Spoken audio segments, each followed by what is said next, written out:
Hello to all, welcome to Chameleon Classes. This is the third part of the video on enzyme inhibition. So in this video we will cover the allosteric inhibition. Allosteric inhibition. Some of the enzymes possess additional sites known as allosteric sites besides the active sites. Such enzymes are known as allosteric enzymes. Basically, allo in Greek means other. So basically, it refers to those enzymes which have an additional site or the other site than that of the main active site. Since these allosteric sites are unique places on the enzyme molecule, they are called as the allosteric enzymes. Now, what are allosteric effectors? Certain substances referred to as allosteric modulators, effectors or modifiers that binds at the allosteric site and regulate the enzyme activity. Now, this is obvious that basically these are those promoters or inhibitor molecule that basically affect the activity of the allosteric enzyme, and therefore they are called as allosteric effectors. So the enzyme activity could either be increased or could either be decreased. So if the enzyme activity increases when positive allosteric effector binds at the allosteric site, then it is known as activator site. But when its activity is inhibited due to the negative allosteric effector and its binding to the allosteric site of that enzyme, then it is called as the inhibitor site. Now, classes of the allosteric enzymes. So, enzymes which are regulated by the allosteric mechanisms are called allosteric enzyme, and they are divided into two classes based on the influences of the allosteric effectors in Km value and Vmax value. As I have already told you, Km is your Michaelis Menten constant, while Vmax is your velocity, the maximum velocity. So the K class of the allosteric enzyme are those effectors that change the Km value and not the Vmax value. Double reciprocal plots similar to competitive inhibitions are obtained, and the example of this category is phosphofructokinase, which is also known as PFK.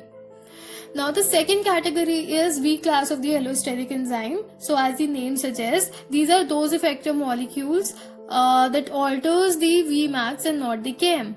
Double reciprocal plots resemble that of non-competitive inhibition. An example is acetyl-CoA carboxylase. Or now this is basically a diagrammatic representation of allosteric inhibition and allosteric activation.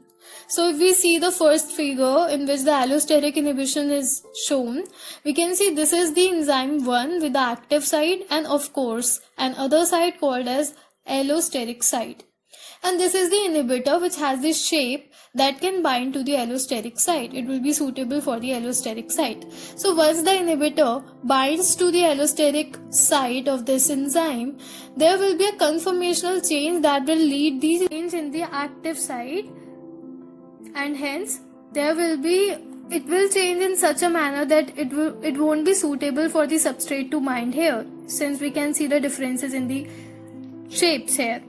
So because of this altered active site, the substrate won't be able to bind to that enzyme, and hence there will be inhibition of the enzyme. Now comes the allosteric activation. So this is enzyme 2 with basically already altered active site and the allosteric site.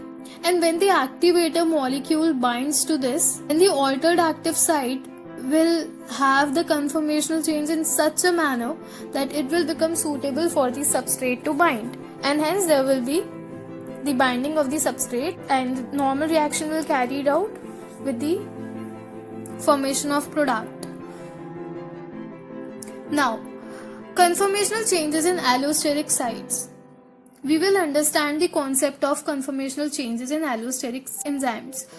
So here we will try to understand that what really changes, what really changes when particular activator or inhibitor molecule gets bind to that of the allosteric site of the enzyme. So, and how basically it changes the conformation of the enzyme such that the activator site of the enzyme gets changed. So basically, we need to understand that allosteric enzymes exist in two conformational states.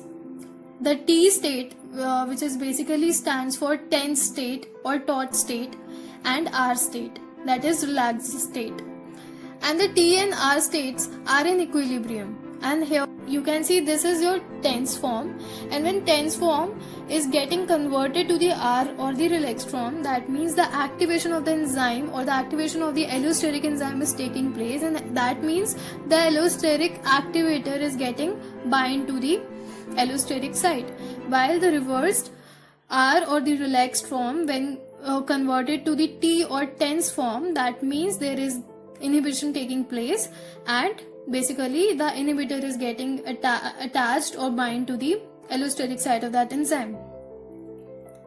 Now the another important thing to consider here is that the allosteric enzyme gives the sigmoidal curve when the velocity versus substrate concentration are plotted.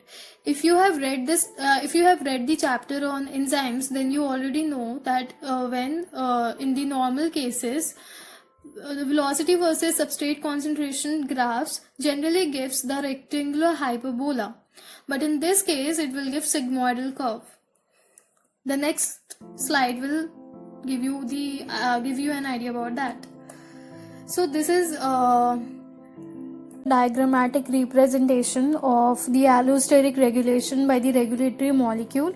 So in the very first picture you can see that the allosteric activation is shown, in which the enzyme is having 3 sites for the substrate and 1 site for the allosteric regulator.